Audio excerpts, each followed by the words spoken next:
The role of the United States in the Vietnam War began after the Second World War and escalated into full commitment during what is termed the Vietnam War from 1959 to 1975. Timeline. Woodrow Wilson ignores petition by Ho Chi Minh for help in creating Vietnam independent from French rule and led by nationalist government. Franklin D. Roosevelt declines repeated requests from the French to assist France's attempts to recolonize Vietnam. Harry S. Truman. Milestones of U.S. involvement under President Harry S. Truman. August 15, 1945, Japan surrenders to the Allies. In Indochina, the Japanese administration allows Ho Chi Minh to take over control of the country. This is called the August Revolution. Ho Chi Minh fights with a variety of other political factions for control of the major cities. August 1945, a few days after the Vietnamese Revolution, nationalist Chinese forces enter from the north and, as previously planned by the Allies, establish an administration in the country as far south as the 16th parallel north. September 26, 1945, Office of Strategic Services Officer Lieutenant Colonel A. Peter Dewey, working with the Viet Minh to repatriate Americans captured by the Japanese, is mistaken for a Frenchman, shot and killed by the Viet Minh.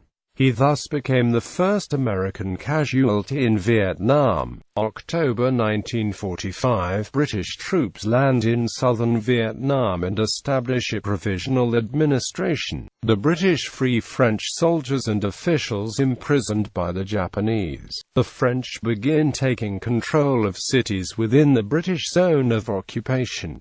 February 1946, the French sign an agreement with China. France gives up its concessions in Shanghai and other Chinese ports. In exchange, China agrees to assist the French in returning to Vietnam north of the 17th parallel. March 6, 1946, after negotiations with the Chinese and the Viet Minh, the French sign an agreement recognizing Vietnam within the French Union. Shortly after, the French land at Haiphong and occupy the rest of northern Vietnam. The Viet Minh use the negotiating process with France and China to buy time to use their armed forces to destroy all competing nationalist groups in the north. December 1946, negotiations between the Viet Minh and the French break down.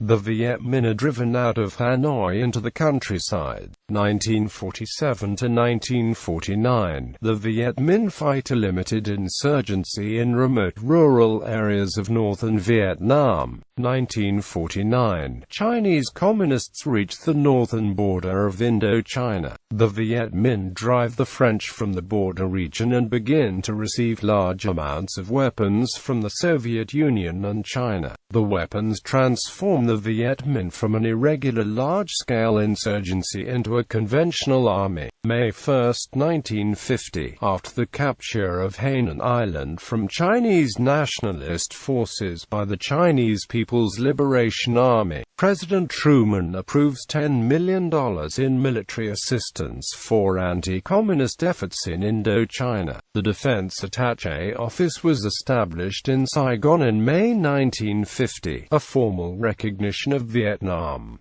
This was the beginning of formal U.S. military personnel assignments in Vietnam. U.S. Naval, Army, and Air Force personnel established the respective attaches at this time. September 1950, Truman sends the Military Assistance Advisory Group Indochina to Vietnam to assist the French. The president claimed they were not sent as combat troops, but to supervise the use of $10 million worth of U.S. military equipment to support the French in their effort to fight the Viet Minh forces. Following the outbreak of the Korean War, Truman announces acceleration in the furnishing of military assistance to the forces of France and the Associated States in Indochina, and sends 123 non-combat troops to help with supplies to fight against the Communist Viet Minh. 1951, Truman authorizes $150 million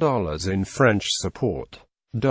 Dwight D. Eisenhower. Milestones of the involvement under President Dwight D. Eisenhower. 1953. By November, French commander in Indochina, General Navarre, asked U.S. General MacArthur to loan 12 Fairchild C-119 aircraft to be flown by French crews to facilitate Operation Castor at Dien Bien Phu. 1954. In January, Navarre's deputy asked for additional transport aircraft.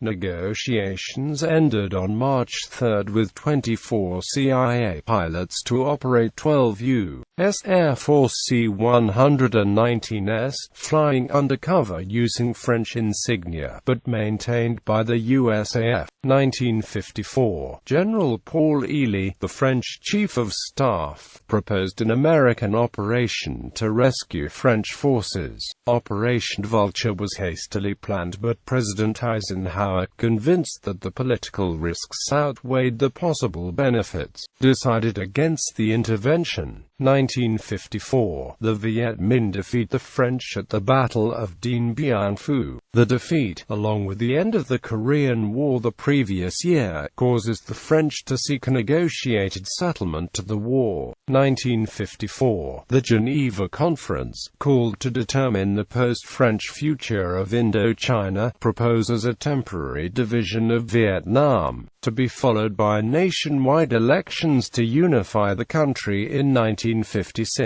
1954. 2 months after the Geneva Conference, North Vietnam forms Group 100 with headquarters at Ban Nam Mio. Its purpose is to direct, organize, train and supply the Pathet Lao to gain control of Laos, which along with Cambodia and Vietnam formed French Indochina. 1955. North Vietnam launches an anti-landlord campaign, during which counter-revolutionaries are imprisoned or killed. The numbers killed or imprisoned are disputed, with historian Stanley Carnow estimating about 6,000 while others estimate only 800.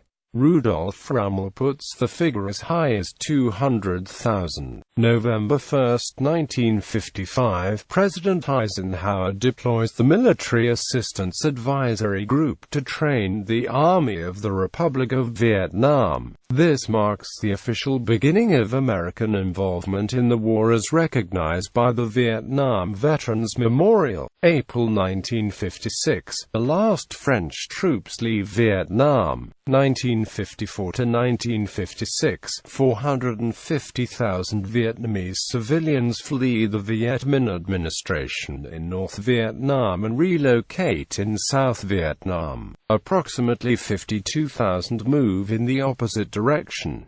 1956, national unification elections do not occur. December 1958, North Vietnam invades Laos and occupies parts of the country. July 8, 1959, Charles Ovnon and Dale R. We become the first 2 American advisors to die in Vietnam. September 1959, North Vietnam forms Group 959, which assumes command of the Pathet Lao forces in Laos. November 1960, coup attempt by paratroopers is foiled after Diem falsely promises reform, allowing loyalists to crush the rebels. December 20, 1960, the National Liberation Front of South Vietnam is founded.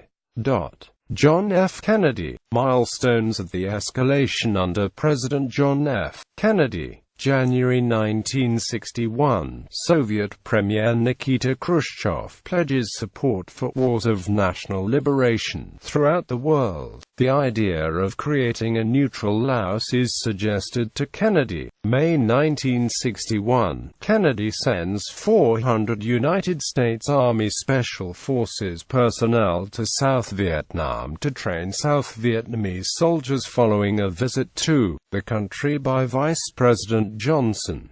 June 1961, Kennedy meets with Khrushchev in Vienna. He protests North Vietnam's attacks on Laos and points out that the U.S. was supporting the neutrality of Laos. The two leaders agree to pursue a policy of creating a neutral Laos.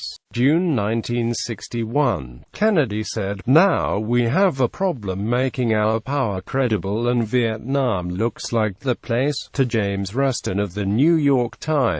August 10, 1961, test run of U.S. herbicidal warfare program in South Vietnam. October 1961, following successful NLF attacks, Defense Secretary Robert S. McNamara recommends sending 6 divisions to Vietnam. February 8, 1962, the Military Assistance Command Vietnam is created by President Kennedy. February 1962, attempted assassination of Diem by 2 Air Force officers who bombed his palace, fails. July 23, 1962, international agreement on the neutrality of Laos is signed at Geneva, promising Laotian neutrality. August 1, 1962, Kennedy signs the Foreign Assistance Act of 1962, which provides military assistance to countries which are on the rim of the communist world and under direct attack.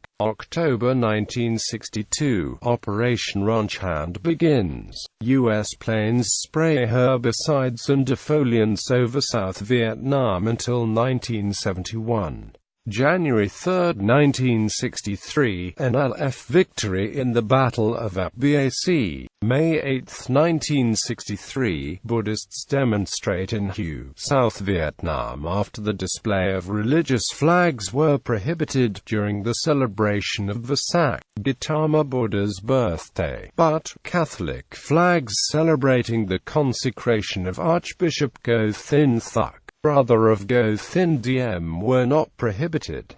The police of Go Thin Sien, Diem's younger brother, open fire, killing 9. May 1963, Republican Barry Goldwater declares that the U.S. should fight to win a withdrawal from Vietnam. Later on, during his presidential campaign against Lyndon B. Johnson, his Democratic opponents accuse him of wanting to use nuclear weapons in the conflict. June 11, 1963, photographs of protesting Buddhist monk Thich Quam Thc burning himself to death in protest in Saigon appear in U.S. newspapers. Summer 1963, Madam NHU, de facto First Lady to the Bachelor Diem, makes a series of vitriolic attacks on Buddhists, calling the immolations barbecues. Diem ignores U.S. calls to silence her. August 21, 1963, AARVN Special Forces loyal to Go Thin NHU, younger brother of Diem, stage raids across the country, attacking Buddhist temples and firing on monks. The cremated remains of Thich Quam Thc are confiscated from Xali Pagoda in Saigon. New U.S. Ambassador Henry Cabot Lodge rebukes Diem by visiting Xali and giving refuge to Buddhist leader Thich Tri Quang. The U.S. calls for NHU to be dropped by Diem and threatens to cut aid to Colonel Le Quam Tung's special forces if they are not sent into battle, rather than used to repress dissidents. September 2, 1963, Kennedy criticizes the Diem regime in an interview with Walter Cronkite, citing the Buddhist repression and claiming that Diem is out of touch. Late October 1963, NHU, unaware that Saigon Region Commander General Tun Th Thin is double-crossing him, draws up plans for a phony coup and counter-coup to reaffirm the Diem regime. Thind sends NHU's loyal special forces out of Saigon on the pretext of fighting communists and in readiness for the counter-coup, and rings Saigon with rebel troops. November 1, 1963, military officers launch a coup d'etat against Diem, with the tacit approval of the Kennedy administration. Diem and NHU escape the presidential residence via a secret exit after loyalist forces were locked out of Saigon, unable to rescue them. November 2, 1963, Diem and NHU are discovered in nearby Colin. Although they had been promised exile by the junta, they are executed by Nguyen Van Nung, bodyguard of General Duong Van Minh. Minh leads the military junta. November 1963. By this time, Kennedy had increased the number of military personnel from the 900 that were there when he became president to 16,000 just before his death. November 22, 1963, Kennedy is assassinated.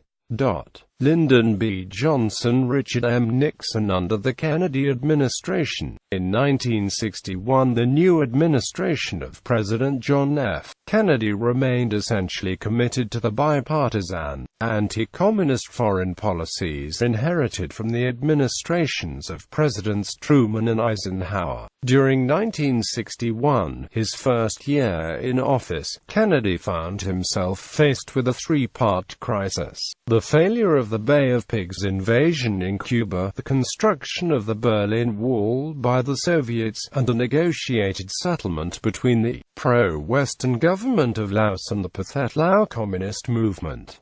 Fearing that another failure on the part of the U.S. to stop communist expansion would fatally damage U.S. credibility with its allies, Kennedy realized, now we have a problem in making our power credible.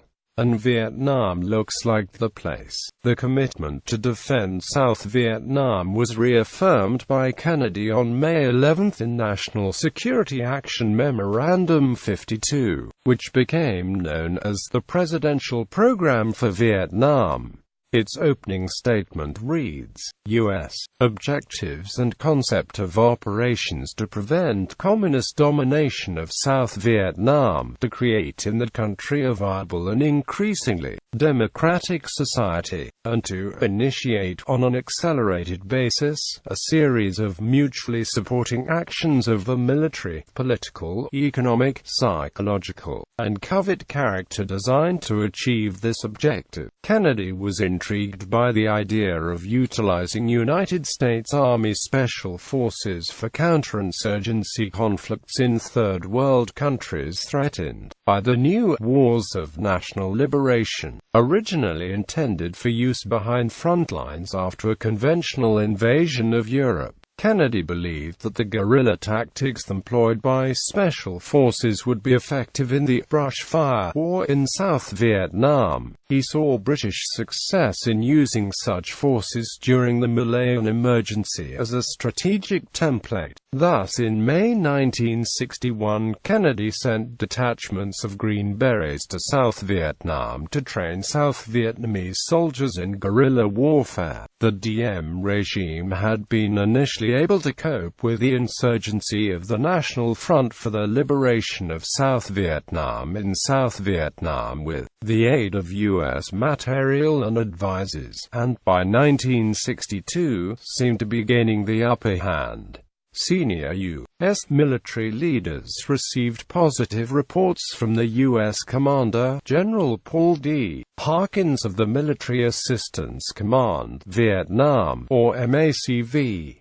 By the following year, however, cracks began to appear in the facade of success. In January, a possible victory that was turned into a stunning defeat for government forces at the Battle of Apbac caused consternation among both the military advisors in the field and among politicians in Washington. DCJFK also indicated to Walter Cronkite that the war may be unwinnable, and that it was ultimately a Vietnamese war, not an American war. Diem was already growing unpopular with many of his countrymen because of his administration's nepotism, corruption, and its apparent bias in favor of the Catholic minority, of which Diem was a part, at the expense of the Buddhist majority. This contributed to the impression of Diem's rule as an extension of the French colonial regime. Promised land reforms were not instituted, and Diem's strategic Hamlet program for village self-defense was a disaster. The Kennedy administration grew increasingly frustrated with Diem. In 1963, a crackdown by Diem's forces was launched against Buddhist monks protesting discriminatory practices and demanding a political voice. Diem's repression of the protests sparked the so-called Buddhist revolt, during which several monks committed self-immolation, which was covered in the world press. The Communists took full advantage of the situation and fueled anti-Diem sentiment to create further instability.